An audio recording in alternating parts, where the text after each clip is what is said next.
The heavily crowded EDSA corner Taft Avenue in Pasay City will soon be a safe zone area. This with 32 closed-circuit television or CCTV cameras to combat crime and ensure public safety in that part of the metropolis. More from Julius de Sampuro.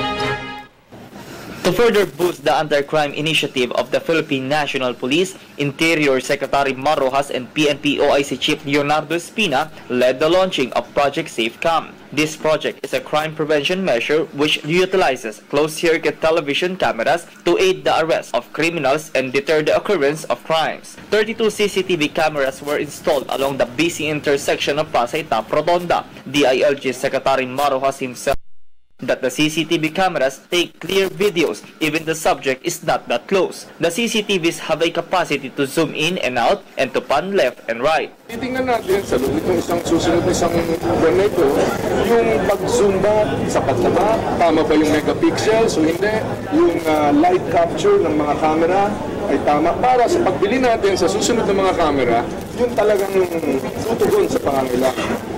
Ang plano natin ay talaga na kung ano man ang camera na ilagay dyan ay makukuha yung facial recognition.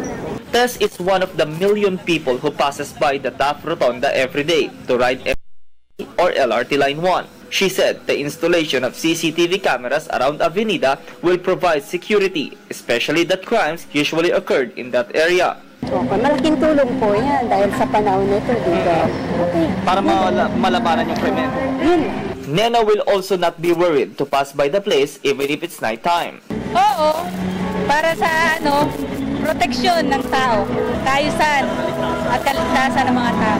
DILG also installed SafeCam in the University Belt area, Monumento Caloocan, Redemptorist Church in Baclaran, and in MRT North EDSA Station. The DILG aiming to eliminate taxi drivers who rob their passengers. This usually occurs at daybreak. Prevention ito because sino masamang loob ngayon na magtatangka na gumawa ng isang krimen dito, di ba? Kaya ang tawag namin dito ay safe zone kasi naka-record lahat ng mga gawain dito. So, halimbawa, call center agent ka, sasakay ka ng taxi, alas 2 ng umaga, pauwi ka na. Huwag ka sumakay sa ibang lugar, kung dito ka sumakay, naka-record. Project SafeCam is a part of PNP's Oplan Lambat Sibat, which Roas joke about.